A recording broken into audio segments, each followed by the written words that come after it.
Hello, welcome to the series Bioscience, Sex, and Gender. It's a course that I teach, and I'm going to record it for the benefit of posterity.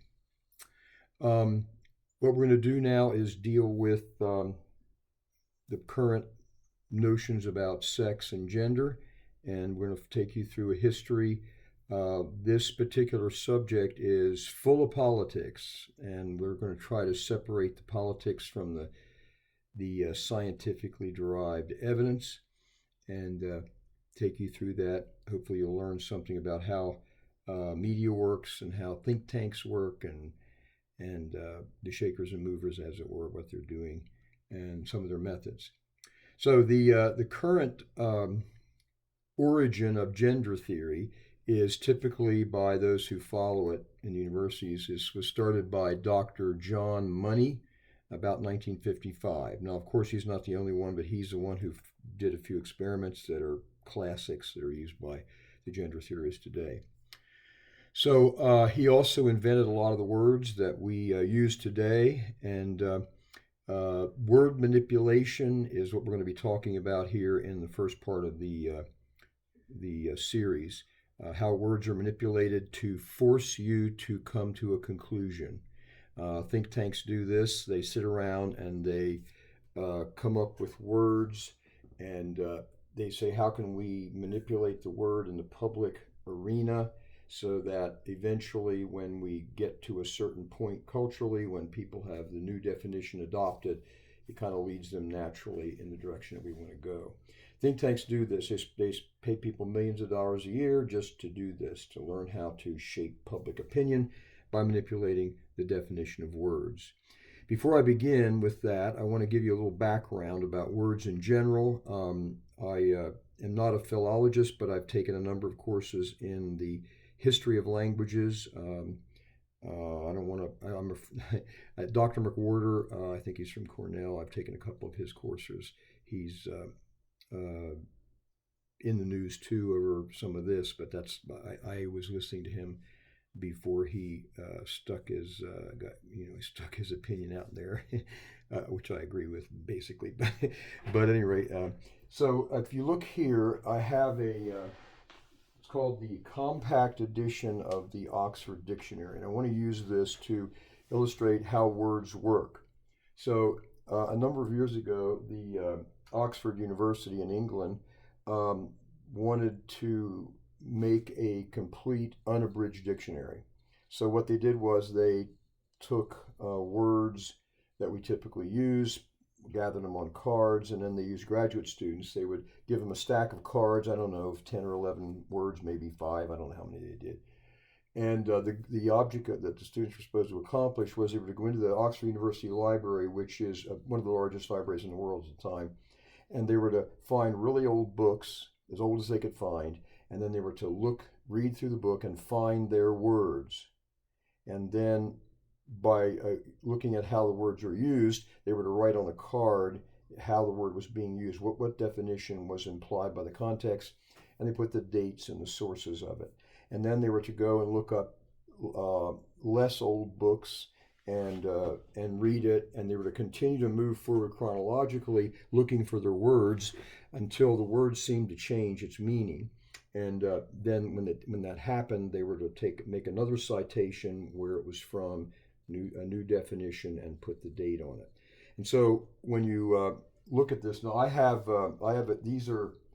these are actually 10 volumes about this size, but they're all shrunk down, and we have to use a magnifying glass to see them. And you've got many pages on one page. It's not quite microfiche. It was, before we did microfiche, you know what microfiche is. So what you can do in this dictionary is you can you can look up a word. Instead of having just a couple paragraphs, you might have a whole page with time citations in chronological order, and there's a citation every time the meaning of the word changes. So what this tells us is that words do change over time, and they change from a variety of reasons. We play with words because it's fun. So I know the Australians do it really, really bad. One example I can think of why language changes because we like to play with them. the the Australians will call a shark a Noah, and of course it's a riddle. They're playing with it, and of course Australians know what a Noah is. Well, obviously it's a shark. Well, why is it they call a Noah? Why do they call a shark a Noah? Well, no, shark rhymes with ark, and Noah was on the ark. That's an example, but that's one reason words change. But also, the kings and the rulers and the emperors, they were always worried about words. Whether I'm an emperor, I'm a king, I'm a monarch, so everybody's aware that the use of words affects us. And so anyway, what this dictionary does is record what was fairly accidental with people deliberately altering things like Noah and monarch and emperor and things like that. But in the modern era, sometime, because everything before I was born was dark ages or something, but that's the way we all think. So we always say back in 1950s. Well, that's when I was born. So, but somebody younger than me will say back in the 60s. At any rate, at some point, the politicians, as they got organized and were trying to run democratic governments, somebody has to be in control, and so they started studying this and taking over more deliberately the meaning of words, and they do it. First of all, it's complicated, and sometimes it takes multiple generations. So this is a group effort, and it's very complicated. So they created think tanks to design word changes to push the culture in the direction. We're going to see some examples about this in just a minute, and you saw this most obviously, I think, because by that time this secret was kind of out in the Obama administration, and they insisted on calling certain groups ISIL instead of ISIS, and they just kept saying it, and then they object when you call something a certain word. So what happened was their skirts were lifted up, and when they argued like this in public, they weren't doing it subtly anymore. They were doing it in your face. We're going to change the what we call things. And you may have asked why they do this, and the answer is that they're trying to manipulate what you think. By changing the definitions slightly, they affect your emotions, which then affects the way you think about a particular group. So having said all that, let's get into one of the words we want to start out with, and that is the word gender. And this word is what we'll pay attention to. Now, gender, the word gender, we're talking about the word now, originally simply meant kind, a kind of thing. So in a sentence, if you wanted to use the word gender, you would simply say, if you want to use the idea of a kind, you would simply say gender. It would be the same thing, synonymous. It comes from the Latin genus, which means kind. That's its Latin root, and that's what it meant. It's important because that's the old, aka, that's the old word meaning of it. Gender means kind. So I have a couple quotes here. One from the 1700s. Here's the quote: "Diseases of this gender are for the most part incurable." End quote. That's just pulled out of a 1700s publication. So you see what he's doing is he can say, diseases of this kind are for the most part incurable. Diseases of this gender are for the most part incurable. That's the way the word's used. It's not the modern meaning. Another quote: "I am a man of importance, a public man, sir, of the public gender." So he's not talking about sex at all. He's simply using the word to mean kind. That's not what it means to you, because the word's been manipulated since then. In the 1700s, in grammar, many languages have genders. So if you study languages, French has male and female, la, les, and I don't remember, it's been a while since I looked at the French, but they have, and then Spanish also has these gender meanings, male and female. But it doesn't mean sex gender, it means kind. So you have male word kinds and female word kinds. Now, to show you that it doesn't mean sex, it just means a kind of word. Many languages have more than two genders. And you see, here's something that the political people can grab, because this is kind of in the back of your mind that it means male and female, and then you have other languages that have more than two kinds of words, but because in French and Spanish the two kinds are feminine words and masculine words, you can see where we can slide over into making gender mean sex. So let's look at these other ones that have different genders, and you'll see they're not talking about sex either. Let me give you some examples here. Let's see, the Basque language in Spain, in one of the minority groups in Spain, these have no genders at all. There are no gendering of any of the terms. They're just the terms, and there they are with no gender on. I remember when I first started studying French a little bit and then Spanish more, I wondered why we were gendering them at all. Why are you sticking a gender on it? Just a question. But in our language, you have masculine, feminine, and neuter. In American Indian languages, they have two genders, but they're not sex at all. They're animate and inanimate objects. So objects that move and objects that don't move. Those are the two genders in some American Indian languages. So you see, it has nothing to do with male and female whatsoever. It's just a kind. It just means kind. Languages with more than two are generally classified as masculine, feminine, animate, inanimate, fluids, small objects, large objects, and neuter. That's pulled from one of the languages. They have these multiple genders. And now pay attention, because you see there's nothing to do with trans or anything like that. The multiple genders are masculine, feminine, animate, inanimate, fluids, small objects, large objects, and neuter. Nothing to do with sex whatsoever. It's an accident of history that the Spanish and the French have the two genders as male and female, or masculine and feminine, but that's not the case worldwide. The word doesn't mean that. Gender does not mean male and female or anything to do with sex whatsoever. It's simply identifying words in a category. And there are some primitive tribes in Colombia that have up to 140 genders. And you see, trans philosophers will argue like this to make an argument that there are multiple genders or multiple genders. And you can kind of see how you can do this politically, how this makes sense politically. But when you look at what's going on here, it has nothing to do with how many sexes there are.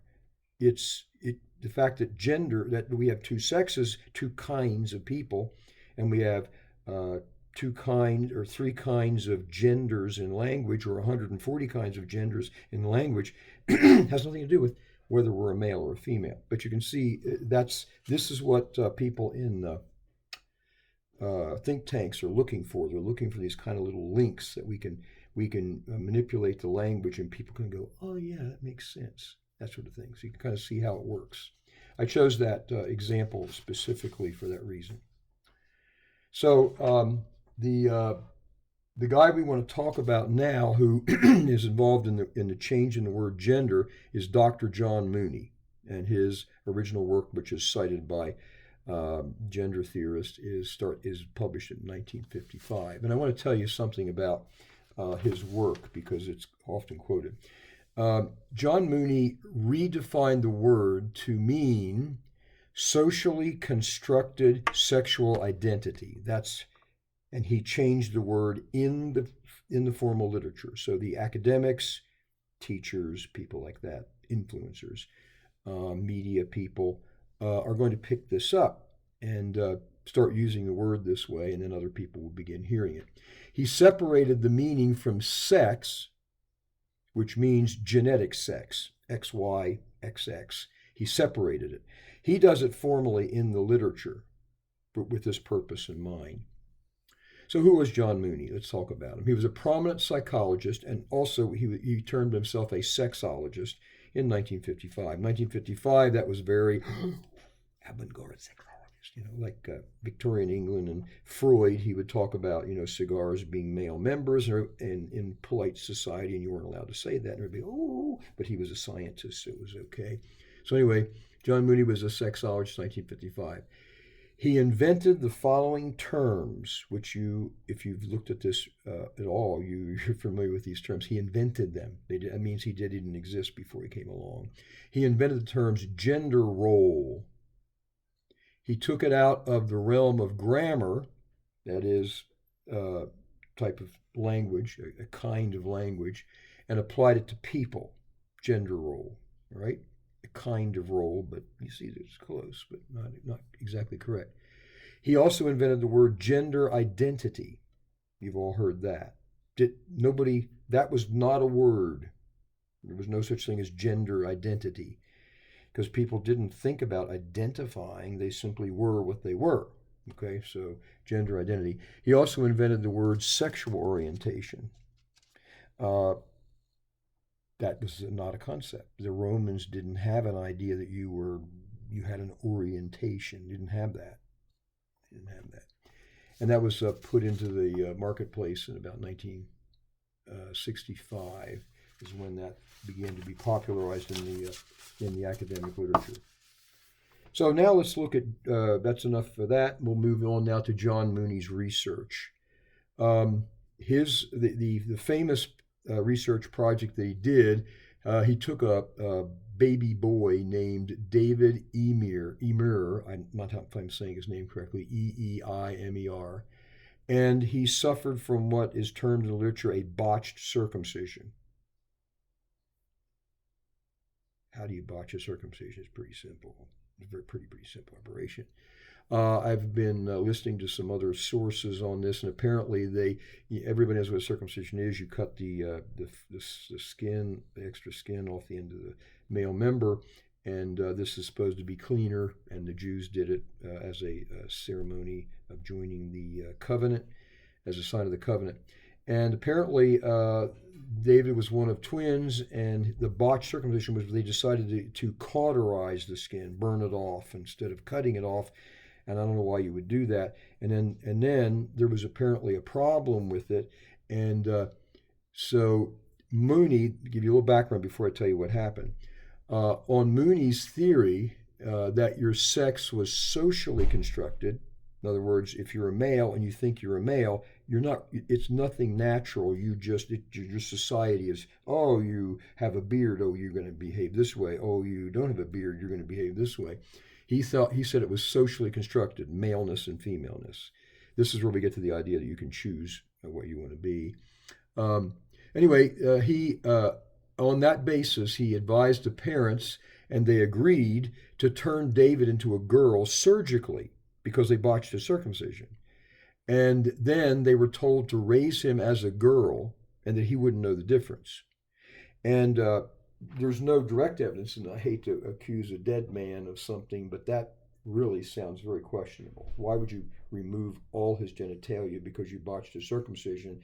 And we basically what it looks like is he's experimenting on these boys to see if his theory is correct or not. That is the theory that gender is socially constructed and not something that is involved with your DNA. So again, he advised the parents to remove all his genitalia, reconstruct him as a girl, and that raise him as a girl, tell him he was a girl from the time he was born, and he would grow up a girl and he wouldn't know the difference and cause no problems. That was his theory. Now, what made this particularly useful, as I mentioned earlier, is he had a twin brother.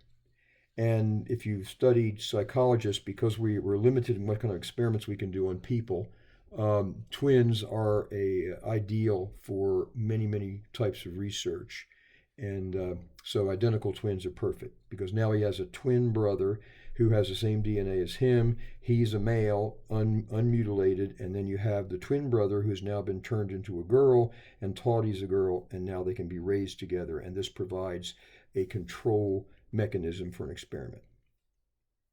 Again,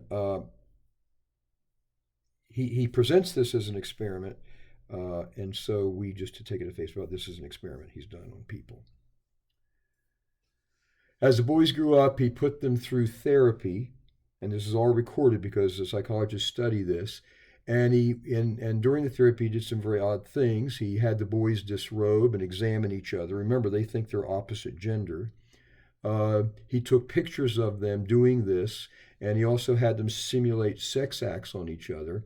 And when he was called to carpet on this, because this is immoral, this is pedophilia, um, he said that it was he redefined it. He said, no, this is healthy sexual exploration, instead of what some people would call it, and that he needed to witness the activity so that he could facilitate the healthy sexual interaction. And of course, he's taking notes and doing his research project, so he has to observe this. So now, at the end of the project, when the boys were into puberty, he claimed that it was a success, and this actually begins the movement that we have today on transgenderism. Now, what happened to the boys? Okay, let's follow them through, because what happens, just like Sigmund Freud, he does his research. Sigmund Freud did his research on 8 people, studied them for a certain length of time, and then published his work declaring them, in Freud's case, he said 4 of the 8 people were cured by psychoanalysis. But then after the book's published and everybody's adopted his ideas, you follow these people through, and none of the 8 were cured after a length of time. We have a similar problem with weight loss programs. The reason I'm mentioning Freud and mentioning a weight loss program, because there's a human thing going on here, and it's directly related to this. So people who are overweight will go to Weight Watchers and different weight programs. And a few years back, somebody did an investigation, and they did a long-range study, and they got so many thousand people that were on the 5 major weight loss companies. And after, I think it was 5 or 6 years, everybody that lost weight had gained it back, something along this line. And this caused a crisis amongst the weight loss people. So I don't know, they've changed their program, and I don't want to, poo-poo companies that are helping people or anything. But what I want to point out from this event is that when you treat people for psychological issues like overweight, alcoholism, drug addiction, whatever, gender dysphoria, whatever, you have to follow them along the way. You can't just say 3 years, etc. I could give other examples. When prisoner rehabilitation, rehab, it's the same thing. They can stay off for so long, but the huge majority of the people, after they've gone through therapy, return to whatever it is. It has the same problem. So let's follow the boys then. So at 13 years of age, David, the one who had been mutilated, declared himself a boy. He had had enough of this because he was not responding the way a girl should. So he declared himself a boy, and he arranged to be restored, which you can't really do, but because they cut everything off. But he had some kind of reconstructive surgery. Up until this point, David did not know what had been done to him. That's when he discovered what had been done to him, because he raised Cain about it. Now, what happens? We follow the boys forward. That's about age 13. You follow the boys forward. At age 30, his brother, who was not mutilated but had been subjected to all this therapy and stuff, he committed suicide at age 30 by a deliberate overdose. A few years after that, David, the boy who had been mutilated and had been reconstructed, committed suicide, blew his brains out with a sawed-off shotgun in a parking lot. Now, to be fair, it's certainly possible that they would have done that had they not been under Moody's care. It's certainly possible that maybe they inherited depression or something, and they would have done it anyway. However, this really brings to the question, the forefront: did he really cure them? Did he really help them, or did he really hurt them? And again, cause and effect in science is always difficult to ascertain for certain. But that is the story of these people, and these are the people. This is the study that people are using as a basis, part of their basis for this transgenderism that we have today. So John Mooney is the man responsible for attaching biological sex to a political and ideological movement. And when you look at this and look at the so-called scientific evidence, you realize that this is not hard science. This is politics. This is religion. This is philosophy. if you will.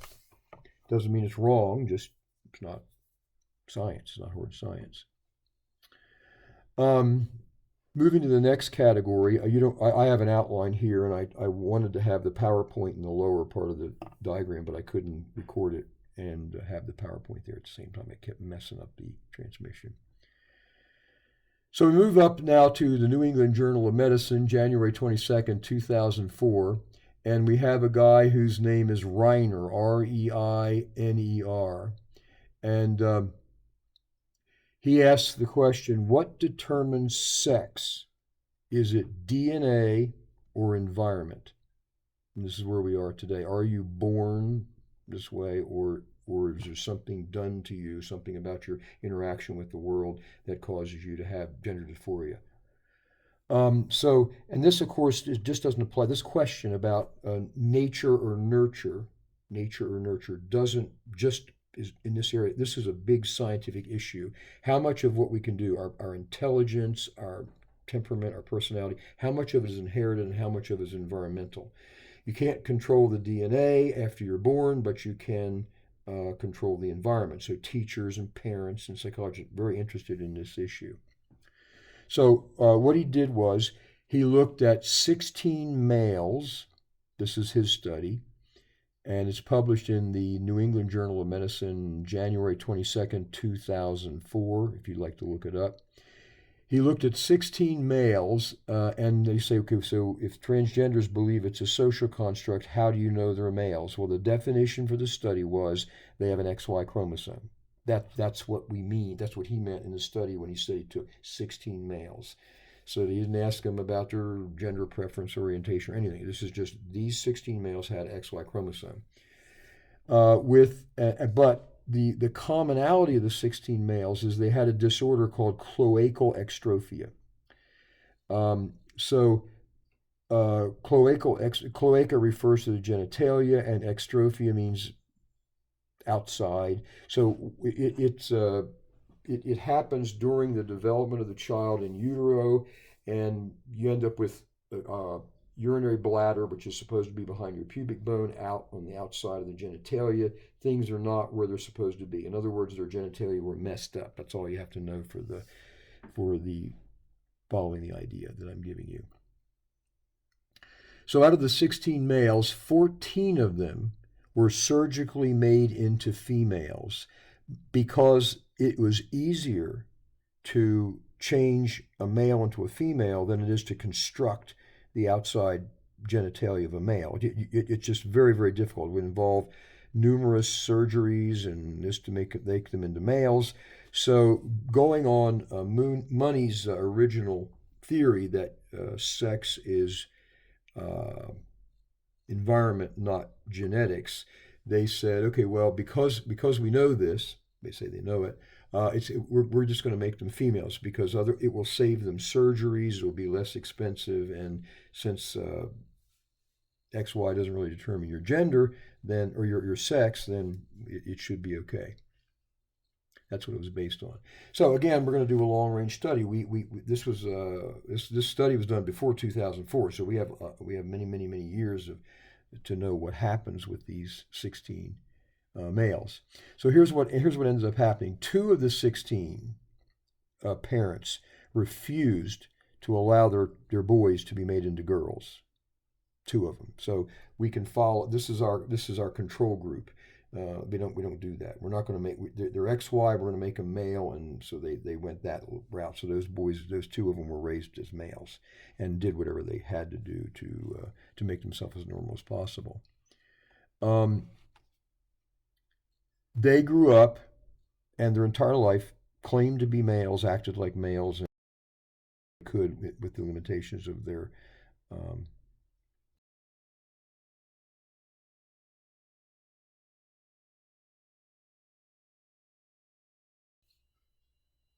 I guess.